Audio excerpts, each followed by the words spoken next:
तो नमस्कार दोस्तों, कैसे हैं सारे के सारे। उम्मीद है अच्छे ही होंगे। दोस्तों आज की इस वीडियो में हम तत्सम तद्भव, देशज विदेशज, ऋण, यौगिक तथा योग ऋण के महत्वपूर्ण 46 प्रश्नों को हल करेंगे जो कि आपकी हर परीक्षा में देखने को मिलते हैं। तो चलिए दोस्तों फटाफट से शुरू कर लेते हैं लेकिन उससे पहले this video sponsor by Rozbuzz application. Rozbuzz application एक ऐसा article and video based platform है जहां पर आप वीडियो देख सकते हैं। साथ ही music, dance, dialogue, fashion, health और बहुत सारे आर्टिकल भी आपको मिल जाएंगे। अगर आप न्यूज़ पर्सन हो तो आपके लिए मॉर्निंग बूस्टर का काम करेगा। इस एप्लीकेशन में दुनिया भर की सभी खबरें मौजूद हैं। आप खुद भी वीडियो बनाकर इसमें पब्लिश कर सकते हैं व्यू के लिए, और इसके वीडियोस को डाउनलोड करके आप अपने व्हाट्सएप स्टेटस पर भी यूज़ कर सकते हैं। यह एप्लीकेशन फुल डेटा सिक्योरिटी से भरपूर है।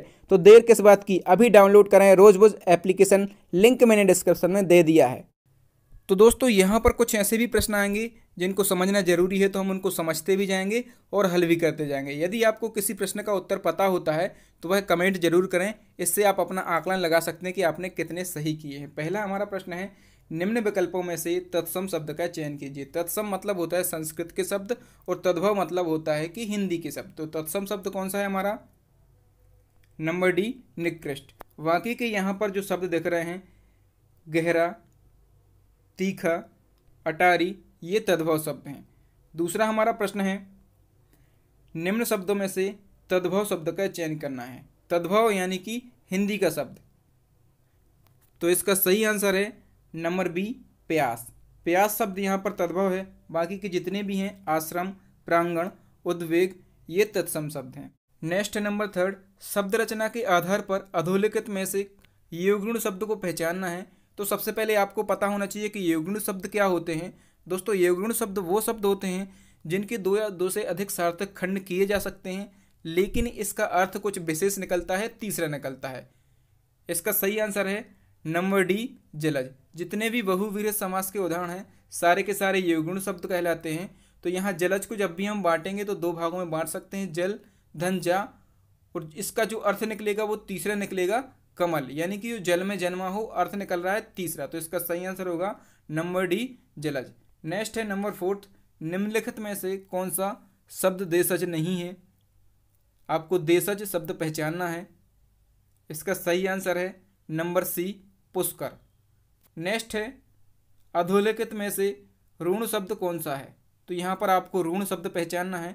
तो ऋण शब्द वो होते हैं जिनके दो या दो से अधिक सार्थक खंड नहीं किए जा सकते। तो इसका सही आंसर है नंबर डी, वैभव। वैभव को आप दो भागों में नहीं बांट सकते। बाकी यहाँ पर मलयज को बांट सकते हैं, पंकज को बांट सकते हैं और जलज को भी बांट सकते हैं। नेक्स्ट हम बात करते हैं नंबर 6, इलायची का तत्सम है। सही आंसर है नंबर ए, इला। इलायची जो है एक तद्भव शब्द है और इसका तत्सम जो है वो इला है। नेक्स्ट है नंबर 7, प्रस्तर का तद्भव शब्द है। इसका सही आंसर है नंबर बी, पत्थर। नेक्स्ट है नंबर 8, हिंदी में प्रयुक्त तुरूप शब्द खालिस्तान है। आपको बताना है किस भाषा का है, अंग्रेजी का है, डच का है, रूसी का है या फ्रांच का है। तो जो तुरूप शब्द है, सही आंसर है नंबर बी, डच भाषा का है। नेक्स्ट है, निम्नलिखित में से कौन सा शब्द तत्सम है। तो सही आंसर है नंबर बी, अग्र।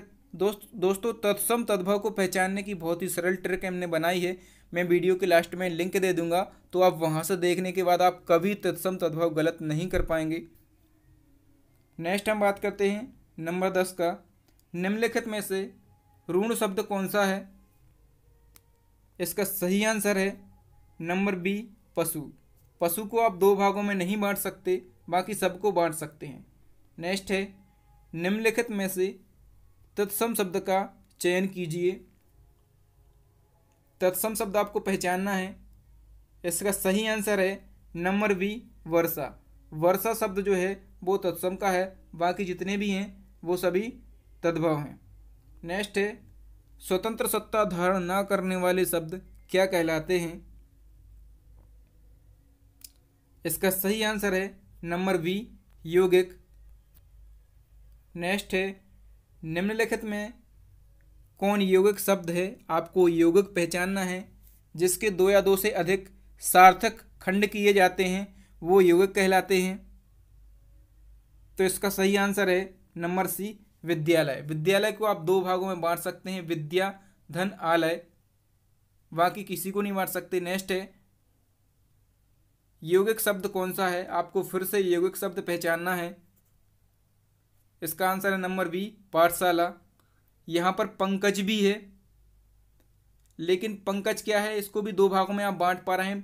पंक धन जा, यानी कि जो पंक में जन्मा हो, यानी जो पसीने से उत्पन्न हुआ हो, तो इसका अर्थ कुछ तीसरा निकलता है। इसी प्रकार से जो है तो ये क्या हो जाएगा, योगऋण हो जाएगा, यौगिक नहीं। इसी प्रकार से जो जलज है, जल धन जा, यानी कि जो जल में जन्मा है, इसका अर्थ तीसरा निकलता है कलम। तो ये भी क्या है, कमल। ये भी क्या है, योगऋण है, यौगिक नहीं है। तो योग क्या है, नंबर बी, पाठशाला, पाठ धनशाला। नेक्स्ट है नंबर 15, योगऋण शब्द कौन सा है। तो मैंने आपको बताया था जितने भी बहुव्रीहि समास के उदाहरण हैं सारे के सारे योगऋण हैं। तो इसका सही आंसर क्या हो जाएगा, लंबोदर। लंबा है उदर जिसका, तीसरा अर्थ निकल रहा है किसका, उदर मतलब पेट किसका है, श्री गणेश जी का। नेक्स्ट है नंबर 16, जिस शब्द का कोई सार्थक खंड ना हो उन्हें क्या कहते हैं। मैंने अभी आपको बताया था जिसका कोई सार्थक खंड ना हो, उसका सही आंसर नंबर ए, उसको ऋण कहते हैं। नेक्स्ट है नंबर 17, अंगीठी का तत्सम क्या है, आपको पहचानना है। अंगीठी का तत्सम क्या है, सही आंसर है नंबर सी, अग्निष्ठ का। तो यहाँ पर आप दोस्तों देखिए, अंगीठी का यदि आपको तत्सम पता है तो आपको यहाँ पर जो है शुद्ध लेखन भी पता होना चाहिए कि इसको शुद्ध क्या लिखते हैं। तो इसको लिखते हैं अग्निष्ठ का, आप इसको नंबर सी इसका आंसर हो जाएगा। नेक्स्ट है अगम शब्द है, इसका सही आंसर होगा नंबर सी, देशज। अगम जो है एक देशज शब्द है। नेक्स्ट है गवार शब्द का तत्सम क्या है। तो गवार यहाँ पर जो शब्द लिखा है वो तद्भव शब्द है, इसका हमें तत्सम पहचानना है। तो इसका सही आंसर है नंबर डी, ग्रामीण। ग्रामीण जो है एक तत्सम शब्द है और इसको हम तद्भव में बदलें तो उसको हम बोलते हैं गंवार। नेक्स्ट है चौंच का तत्सम कौन सा है, सही आंसर है नंबर सी, चंचू।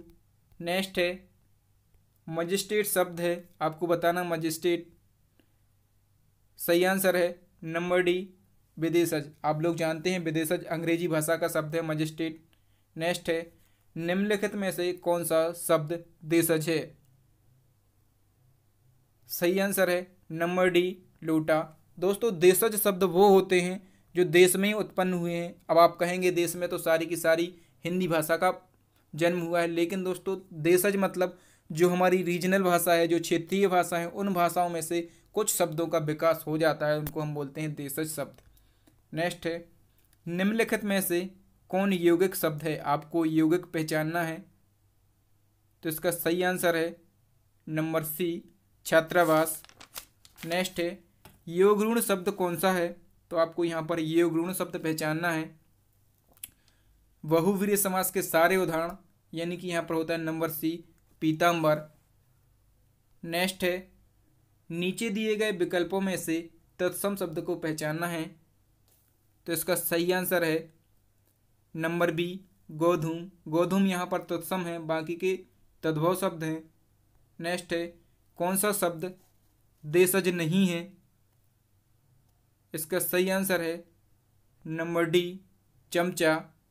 नेक्स्ट है जिन शब्दों की उत्पत्ति का पता नहीं चलता उन्हें कहा जाता है। तो नंबर सी, उन्हें देशज कहा जाता है। इसमें पता नहीं चलता कि किस भाषा से, किस रीजनल भाषा से, किस क्षेत्रीय भाषा से शब्दों का विकास हुआ है, उन्हें देशज कहते हैं। नेक्स्ट है निम्न में से कौन सा शब्द तत्सम नहीं है, आपको बताना है कि तत्सम कौन सा नहीं है। तो इसका सही आंसर है नंबर ए, आँख। आँख यहाँ पर तद्भव है, बाकी नयन, ने, उद्रग ये सब तत्सम है। नेक्स्ट है आज का तत्सम शब्द है। आज जो है एक तद्भव में लिखा है, इसका तत्सम हमें पहचानना है। तो इसका सही आंसर है नंबर सी, अद्य। नेक्स्ट है किवाड़ शब्द है, आपको बताना है किवाड़ शब्द क्या है। तो इसका आंसर है नंबर ए, तद्भव। किवाड़ तद्भव शब्द है। नेक्स्ट है केला का तत्सम क्या है, तो आपको बताना है केले का तत्सम, तो इसका आंसर है नंबर बी कदली। केला को हम तत्सम में यानी कि संस्कृत में कदली बोलते हैं। नेक्स्ट है हल्दी का तत्सम है, इसका सही आंसर है नंबर बी हरिद्रा। तो आप मम्मी को ऐसा बोल सकते हैं, मम्मी मार्केट से हरिद्रा लाना है कि नहीं, हरिद्रा मतलब हल्दी। नेक्स्ट है स्रोत के आधार पर शब्द कितने प्रकार के होते हैं, तो इसका सही आंसर है नंबर डी 5 प्रकार के। स्रोत के आधार पर, स्रोत यानी कि आप सोर्स बोल सकते हैं, तो सोर्स आपको याद रखना कि हमारे 5 हैं और हमारा शरीर भी 5 तत्वों से मिला है, 5 सोर्सों से मिलके बना हुआ है, तो इस प्रकार से आप याद रख सकते हैं। और रचना के आधार पर शब्द 3 प्रकार के होते हैं, हमेशा याद रखना। सोर्स के आधार पर 5 प्रकार के और रचना के आधार पर 3 प्रकार के। तो आप सोर्स को याद रख सकते हैं कि हमारा शरीर 5 तत्वों से मिलके बना है, तो सोर्स के आधार पर 5। और रचना में 3 अक्षर आ रहा है, तो रचना के आधार पर जो है 3 प्रकार के होते हैं शब्द। नेक्स्ट है चाय किस भाषा का शब्द है, सही आंसर है नंबर ए चीनी। तो आप ऐसा याद रख सकते हैं कि हम जो है चीनी से तो चाय बनाते ही हैं, तो इस प्रकार से आपको याद रह जाएगा। नेक्स्ट है वकील किस भाषा का शब्द है, तो इसका आंसर है नंबर बी अरबी। वकील जो है अरबी भाषा का शब्द है। नेक्स्ट है कमल किस प्रकार का शब्द है, आपको पहचानना है कमल जो है किस प्रकार का शब्द है, तो इसका सही आंसर है नंबर ए ऋण। कमल को आप जब भी बांटेंगे तो 2 भागों में नहीं बांट पाएंगे, यदि बांट पाएंगे तो उसका सार्थक अर्थ नहीं निकलेगा।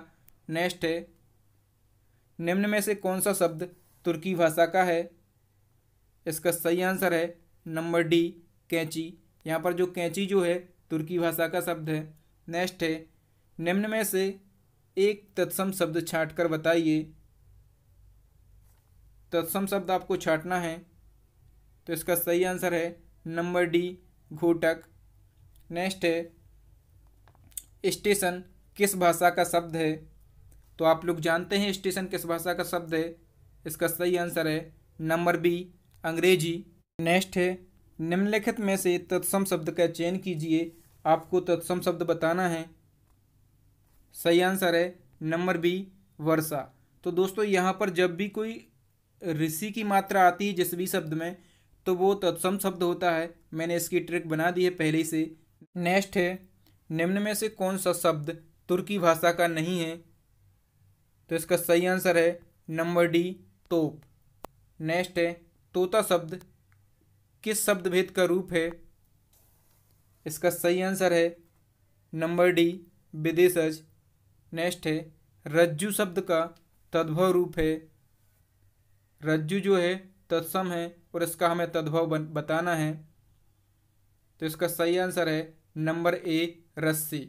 तो रस्सी को आप रज्जु बोलें कि हमें रस्सी कूदनी है, रस्सी नहीं कूदनी, हमें क्या कूदना है, रज्जु कूदना है, तो आप इसको आसानी से याद कर पाएंगे। नेक्स्ट है शक्कर शब्द का तत्सम रूप है, तो शक्कर यहाँ पर है जो है तद्भव है, इसका हमें तत्सम रूप बताना है यानी कि संस्कृत रूप बताना है, इसका सही आंसर है नंबर सी शर्करा। नेक्स्ट है निम्न में से कौन सा शब्द फारसी का है, तो इसका सही आंसर है नंबर डी जिंदगी। नेक्स्ट एवं लास्ट है साखी का मूल तत्सम शब्द क्या है, साखी यानी कि सखी जो होती हैं उनका हमें तत्सम रूप बताना है, तो इसका सही आंसर है नंबर बी साक्षी। अब दोस्तों यहाँ पर शिक्षा भी तत्सम है, लेकिन शिक्षा जो है साखी का तद्भव नहीं है, सखी जो है तद्भव खुद लिखा हुआ है, तो इसका सही आंसर हो जाएगा नंबर बी साक्षी। दोस्तों हमने यहाँ पर बहुत ही महत्वपूर्ण टॉपिक पर जो है वीडियो पहले से बना रखे हैं, संधि को पहचानने की ट्रिक, समास को पहचानने की ट्रिक, और भी हमने हिंदी में जो तत्सम तद्भव को पहचानने की ट्रिक होती हैं, बहुत ही महत्वपूर्ण जो टॉपिक है हिंदी के, उन पर हमने पहले से ट्रिक बना दी है। तो आप चाहें तो वो हमारे वीडियो भी विजिट कर सकते हैं, प्लेलिस्ट में जाकर, वीडियो के लास्ट में जाकर, या फिर डिस्क्रिप्शन में जो लिंक दी है वहाँ से भी आप हमारे जो है वीडियो देख सकते हैं। और दोस्तों रोजबुज एप्लीकेशन को जरूर डाउनलोड कर लें, लिंक मैंने डिस्क्रिप्शन में दे दी है। थैंक यू दोस्तों, मिलते हैं अगली वीडियो में, तब तक।